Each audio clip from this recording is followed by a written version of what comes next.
महापुरुषों का योगदान रहा।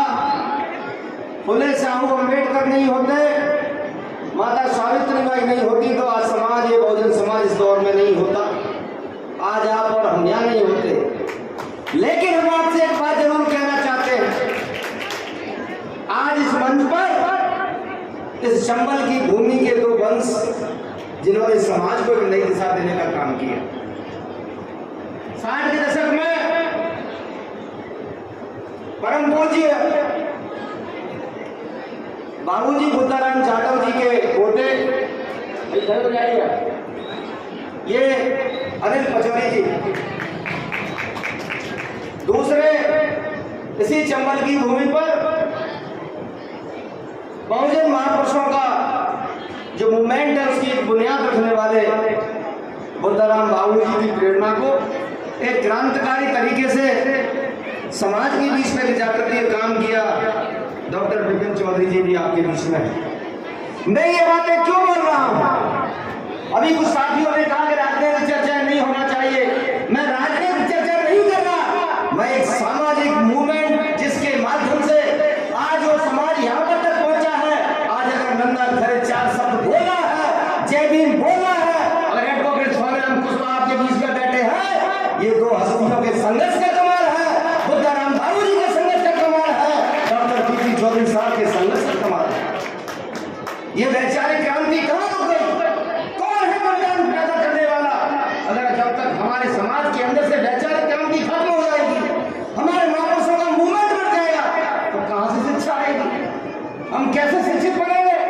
कैसे लोगों को आगे ले जाने की प्रेरणा देंगे? जब हम शिक्षित नहीं होंगे, हम संगठन कैसे पैदा करेंगे? जो बाबा साहेब डॉक्टर भीमराव अम्बेडकर जी ने बोला, शिक्षित बनो, संगठित रहो, संघर्ष करो। साथियों, कुछ लोगों को मेरे शब्द गलत जरूर लग रहे होंगे, लेकिन मैं एक बात कहना चाहता हूं, इस चंबल की भूमि पर 60 के दशक में जो एक साधारण व्यक्ति हुआ करते थे, आदरणीय हमारे अनिल पचौरी जी के दादाजी स्वर्गीय बुद्धाराम बाबूजी। बुद्धाराम बाबूजी एक मजदूर व्यक्ति थे। आज हम साधन संपन्न लोग हैं और साधन संपन्न लोग अपने परिवार को देख रहा है। बुद्धाराम बाबूजी मजदूरी करते हुए उन्होंने समय समाज सुधार चलाया, सामाजिक क्रांति का संकल्प किया। 60 के दशक के अंदर मृत्यु भोज, बाल विवाह, सती प्रथा और तमाम तरह की दहेज प्रथा को प्रतिबंध करने का काम किया। जब उन्होंने ये मुहिम चलाई तो समाज जुड़ा। एक अनपढ़ व्यक्ति के पीछे जब समाज चला, अगर चंबल की भूमि पर, खासकर मोरना की धरती पर अगर कहीं सामाजिक मूवमेंट को चलाने का काम किया श्रेय जाता है तो स्वर्गीय बुद्धाराम बाबूजी पूर्व विधायक सवर्ण को जाता है। आज ऐसे लोग हमारे बीच में नहीं है। हमको वैचारिक क्रांति करने वाले लोग नहीं है, हमको सामाजिक समरसता से जोड़ने वाले लोग नहीं है। बुद्धाराम बाबूजी ने अपने जीवन में किसी को तू तक नहीं बोला, गालियां नहीं दी, लेकिन वो व्यक्ति जब लड़ा तो उसमें बाली से लेकर के ब्राह्मण समाज के लोगों ने उनको वोट दे करके मध्य प्रदेश की विधानसभा भोपाल में भेजा। स्वाभिमान की खातिर उन्होंने कभी घुटने टेकने का काम नहीं किया। जब उसके बाद एक राजाराम सिंह जी मंत्री हुए हमारे समाज के अंदर, मैं ये जिक्र क्यों कर रहा हूँ कि हमारी आगे आने वाली पीढ़ी को इनका भान ही नहीं होगा।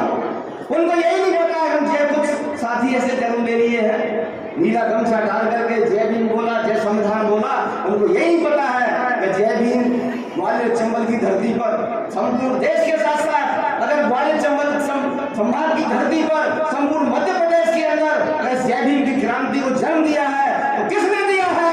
ये पिता का भान उनको नहीं होता। वो लोग तो ये समझते हैं नीला दुपट्टा डाल लिया वरना से या किसी गांव को से चल करके आ गए, बोलते हैं कि हमने आंदोलन चालू कर दिया। अरे भाई, सामाजिक क्रांति के लिए जिन हमारे कहीं हम भूल न जाए, कहीं हम जो लोग अपने पूर्वजों को भूल जाते हैं, अपने पूर्वजों के इतिहास को भूल जाते हैं, वो लोग जीवन अपने इतिहास का निर्माण नहीं कर सकते हैं। वो लोग दूसरों के गुलाम चमचे जरूर बन सकते हैं, लेकिन समाज को दिशा देने का काम नहीं कर सकते हैं। वही भारतीय कांड हुआ जो हमारे समाज के लोगों पर 1965 के अंदर आग लगा करके मार डालने का काम किया। ऐसा भी एक राजाराम सिंह मंत्री रहे जिन्होंने 150 बंदूकों के लाइसेंस स्वीकृत करा करके एक रात के अंदर ही प्रकाशन सेठी की सरकार से इस्तीफा देने का काम कर दिया। समाज का नेतृत्व नहीं है। कौन कहता है नेतृत्व नहीं है? नेतृत्व तो आपके सामने है। इसलिए हम आपसे तुम शब्दों में इतना भर के जरूर कहना चाहेंगे कि वैचारिक क्रांति के साथ साथ सामाजिक क्रांति की आवश्यकता है। जब सामाजिक क्रांति होगी, जब इन बच्चों ने ये मुद्दा उठाया हम भारत के लोग के माध्यम से, तो कुछ लोगों ने क्या कहते हैं, उनको जलन होने लगी। अरे भाई जलते क्यों हो?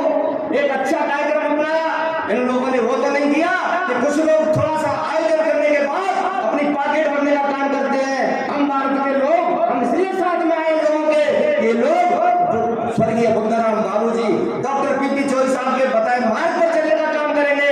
हम भारत के लोग किसी की जय को काटने का काम नहीं करेंगे। हम भारत के लोग किसी को MLA बनाने का काम नहीं करेंगे, वोट की सौदाई नहीं करेंगे। नाटक तो वो लोग हैं जो थोड़ा बहुत लोगों को अरेंज करने के बाद उन वोट की सौदाई करने का काम करते हैं। हम भारत के लोग सामाजिक सांस्कृतिक माध्यम से समाज को नई दिशा देने का काम करेंगे। और जिस दिन इन्होंने ये इस गाइडलाइन से हट करके अगर दूसरा कार्य करने की कोशिश किया, उस दिन इनका साथ छोड़ने का काम सबसे पहले बंदा खड़े करें।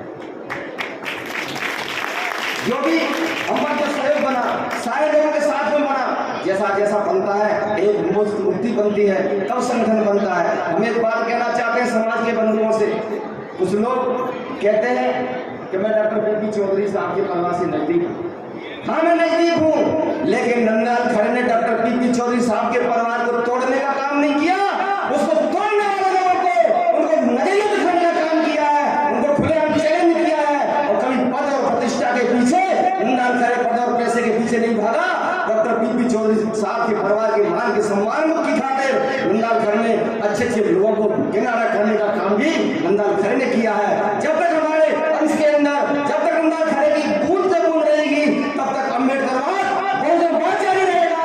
और डॉक्टर पीपी चौधरी साहब के संघर्ष को तिरंजलि देने वाले लोगों को नंदलाल खरे चैलेंज करता है कि चंबल की धरती जब तक जीवित रहेगी, जब तक अम्बेडकरवाद डॉक्टर पीपी चौधरी साहब के नाम का जयतकम हमेशा गाया रहेगा।